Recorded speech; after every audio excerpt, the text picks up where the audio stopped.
Salut, c'est François pour le Nouvel Automobiliste. On se retrouve pour parler Renault et turbo. Et on va commencer par la Renault 5 Turbo. Dès 1977, les équipes de développement Renault commencèrent à travailler sur une version radicale de la très populaire Renault 5.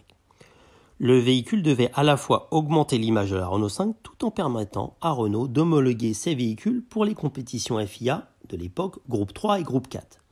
Elle fit le bonheur de Jean Ragnotti qui remporta à son volant le rallye de Monte-Carlo 81. Le moteur de la Renault 5 Turbo dérive du 1,4 litre Cléon dont la suralimentation porte la puissance à 160 chevaux de base. Avec sa silhouette trapue, son moteur à l'arrière et son châssis affûté, la R5 Turbo est un monstre. Quelques tours sur le circuit de La Ferté-Gaucher nous ont dévoilé le potentiel de la bête.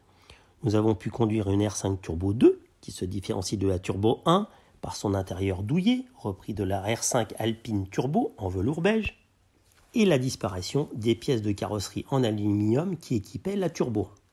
En sortie des stands, la R5 Turbo semble délivrer modestement une cinquantaine de chevaux. Mais dès que le régime atteint les 3000 tours, le conducteur et son passager se retrouvent plaqués au siège. À l'arrière, le moteur hurle et réchauffe les occupants au fil des tours rythmés par le bruit de dégazage du turbo. Menée par un vrai pilote, la R5 Turbo est redoutable. Celle-ci est littéralement scotchée à la route et se comporte presque comme un karting.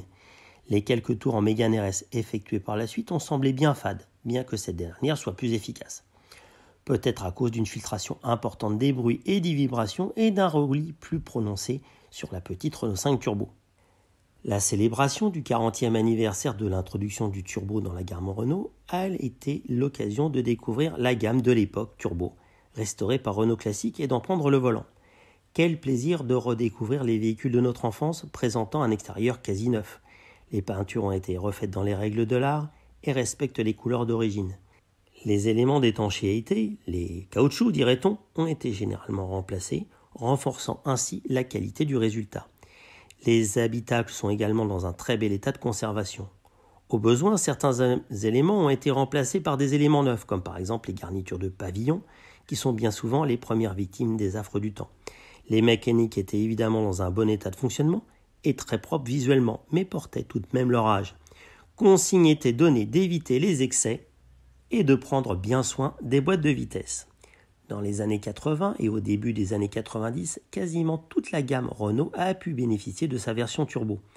L'exposition a mis en valeur la plupart de ces modèles avec par ordre de commercialisation la R5 Turbo en 80, la 5 Alpine Turbo en 81, la 18 Turbo, là aussi en 81, la Fuego Turbo qu'on oublie des fois en 83, les R11 et R9 Turbo en 84-85 et avec deux phases, la 5 GT Turbo en 85, la 21 Turbo en 87, bien sûr, la Renault 25 Turbo en 1990 et la Safran Biturbo la dernière en 94.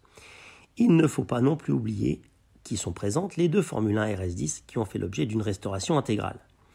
Malgré la fragilité de leur motorisation, Renault n'a pas hésité à convier René Arnoux pour faire une démonstration musclée de quelques tours en pleine période de canicule.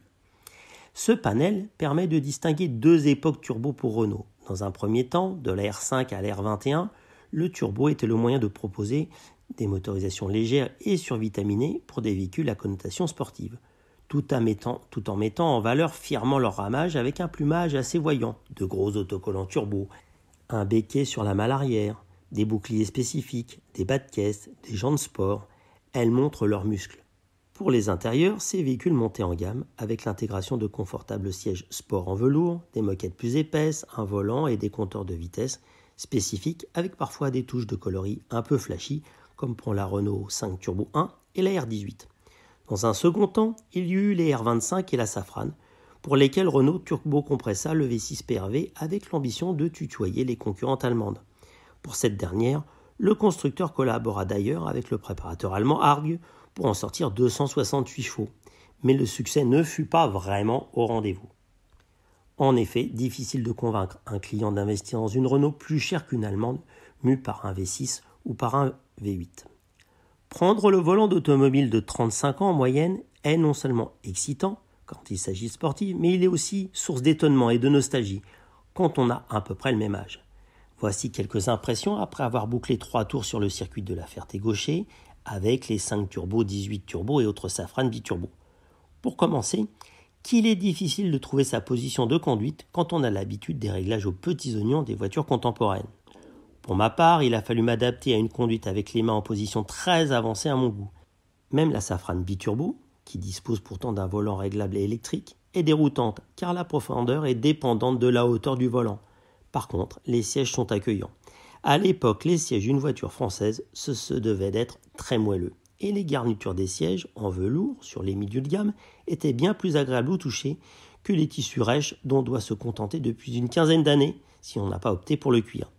Le nez a également été sollicité durant les essais. À l'époque, une voiture essence, ça sentait toujours légèrement l'essence dans l'habitacle. Peut-être abstraction faite de la Safran et de la Renault 25.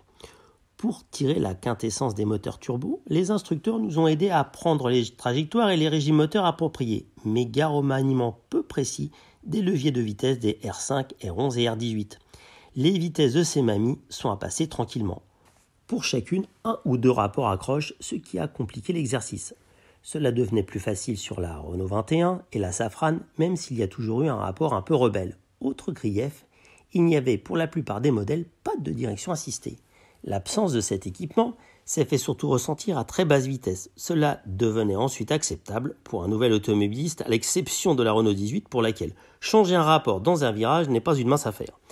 Toutes ces imperfections n'ont pas gâché le plaisir, en tout cas, bien au contraire, et j'ai été gratifié de belles accélérations durant tous ces essais. En conclusion, j'ai apprécié particulièrement les plus petites Renault.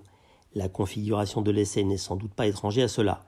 Un essai sur route et autoroute aurait rebattu sans doute les cartes. En tout cas, la R5 Turbo m'a tout simplement bluffé et je comprends l'engouement de l'époque. Sa légèreté, sa puissance, son efficacité procurent un grand plaisir. Malheureusement, il est trop tard pour en trouver une d'origine en bon état et à un prix abordable. Comptez actuellement plus de 100 000 € pour une Turbo 1 et 75 000 pour une Turbo 2. Moins radical, la R5 GT Turbo est facile à conduire, maniable, puissante, 120 chevaux pour les phases 2 et légère, 830 kg, ce qui permet de s'amuser rapidement à son volant. Il faut tout de même compter, des fois, plus de 15 000 € pour en dénicher une belle. La R9 et sa sœur R11 est une belle surprise. Derrière une robe très sage, voire quelconque, se cache une sportive de 115 chevaux et 930 kg, presque aussi joueuse qu'une R5 GT Turbo. Merci à Karim Boulal pour cet article, que vous pouvez retrouver dans son intégralité et accompagné de superbes photos sur le site du Nouvel Automobiliste. Et bien sûr, pensez à vous abonner au podcast du Nouvel Automobiliste sur les plateformes d'écoute, Google Podcast, Apple Podcast, Deezer, Spotify et Amazon Music.